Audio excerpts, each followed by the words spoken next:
Western Mass News is your election authority. A conference discussing ballot question 5 is happening this morning in downtown Springfield. And that particular question is based on whether or not the minimum wage should be raised to $15 an hour for tipped employees. And Western Mass News reporter Matt Price live in downtown Springfield this morning with more details. And Matt, as we understand things, there are strong feelings on both sides of this issue.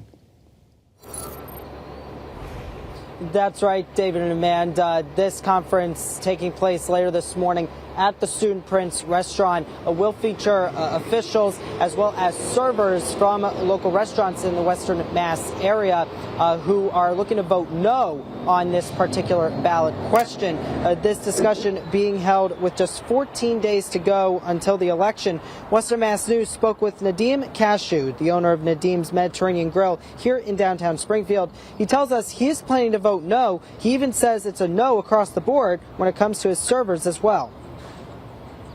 They make $6.75 right now.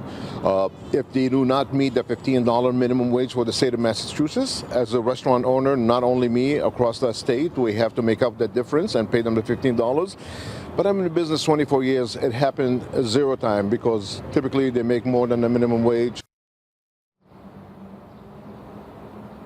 One Fair Wage Plus Tips Massachusetts, which is the leading campaign in support of ballot question 5, says on their website, quote, voting yes on 5 is a vote for fairness. In Massachusetts, the tipped minimum wage is only $6.75 an hour, less than half the state's full minimum wage of $15 per hour. This is an unenforceable 2-tier system, and wage theft is rampant throughout the restaurant industry, with tipped workers not being made whole at the end of a shift. Ending this low wage carve-out positively impacts almost 125,000 tipped workers in Massachusetts and the restaurant industry as a whole. We also reached out to State Representative Tricia Farley-Bouvier for comment related to her support of this ballot question, but we have not yet heard back. As for the conference itself, again, it'll be at the Student Prince beginning at 10 o'clock this morning. We'll hear more from Nadim Cashew in our next half hour. Now reporting live in downtown Springfield, Matt Price, Western Mass News.